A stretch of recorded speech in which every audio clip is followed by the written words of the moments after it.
और चलिए अब आपको आगे बढ़ते हुए खबरें बताते हैं विस्तार से। और शुरुआत बड़ी और अहम खबर के साथ। बड़ी खबर नीट से जुड़ी हुई और खबर ये कि आज पूरे मामले पर सुप्रीम कोर्ट में होने वाली है सुप्रीम सुनवाई। सीजेआई डीवाई चंद्रचूड़ की बेंच के सामने ये दूसरी सुनवाई है। बेंच ने 8 जुलाई को मामले की पहली सुनवाई की थी, जिसमें एनटीए, सीबीआई, केंद्र और स्टूडेंट से सुप्रीम कोर्ट ने जवाब मांगे थे। सभी स्टेक होल्डर्स के जवाब दाखिल होने के बाद अब ये आज सुनवाई होने जा रही है। नीट यूजी मामले में आज एक बार फिर से है सुप्रीम कोर्ट में अहम सुनवाई। देश भर के देखिए छात्रों के भविष्य का सवाल है।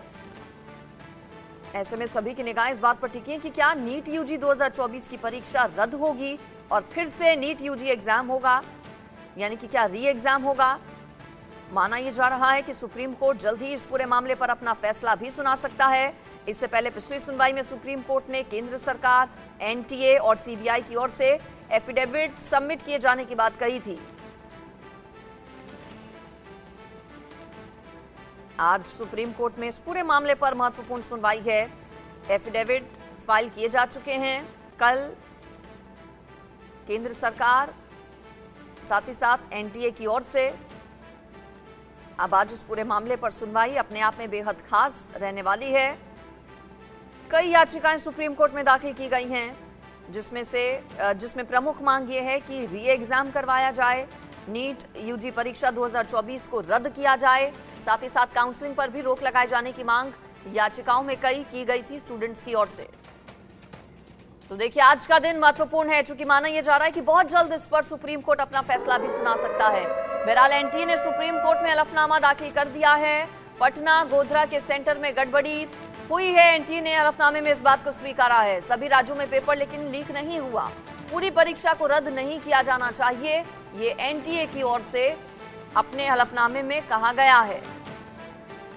अब देखना होगा कि सुप्रीम कोर्ट का इस पूरे मामले पर क्या रहता है रुख। सुप्रीम कोर्ट में chief justice DY Chandrachud, justice JB Pardiwala और जस्टिस मनोज मिश्रा की बेंच कई याचिकाओं पर सुनवाई कर रही है। पहली सुनवाई 8 जुलाई को की गई थी इस बेंच की ओर से और आज दूसरी सुनवाई है। कथित पेपर लीक मामले की दोबारा परीक्षा कराने और उचित जांच की मांग स्टूडेंट्स की है। एनटीए की ओर से जो हलफनामा दाखिल किया गया है उसमें यह कहा गया है कि पटना और गोधरा के सेंटर्स में जरूर गड़बड़ी हुई, लेकिन सभी राज्यों में पेपर लीक नहीं हुए।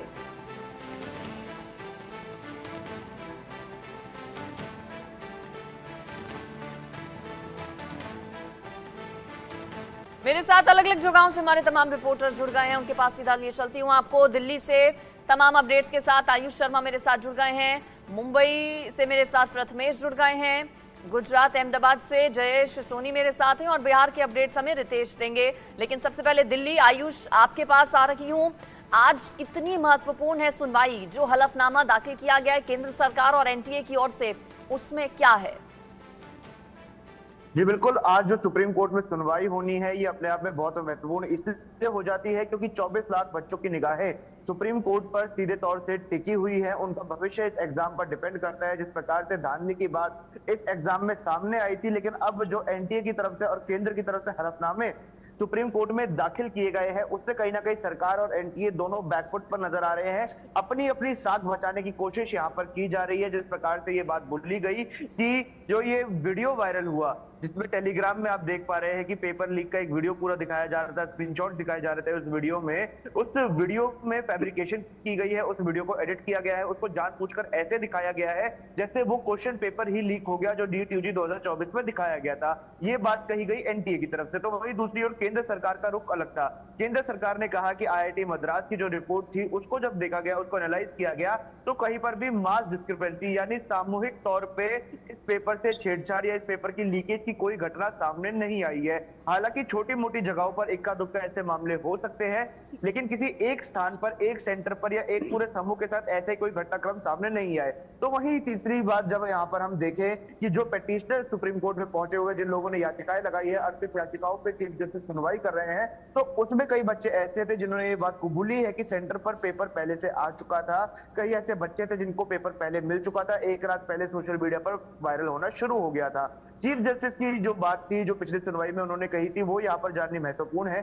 चीफ जस्टिस ने सबसे पहले तो ये बात कही थी कि अगर इस एग्जाम में हमें 0.01% डिस्क्रिपेंसी मिलती है तो हम सख्त फैसला लेंगे। तो वहीं दूसरी सुनवाई जब होती है तो उन्होंने दो ऑप्शन रखे थे। उन्होंने कहा था कि हमें ये जानना जरूरी है कि ये जो पेपर लीक हुआ है, ये इसकी हम कह सकते हैं कि कितनी बड़े पैमाने पर ये पेपर लीक हुआ, क्योंकि उन्होंने ये चीज तो कबूल की थी, ये चीज ऑन रिकॉर्ड सुप्रीम कोर्ट ने ली थी कि पेपर लीक हुआ है, लेकिन इसका पैमाना नहीं जान पा रहे थे, तो पैमाना जानने की कोशिश की गई थी।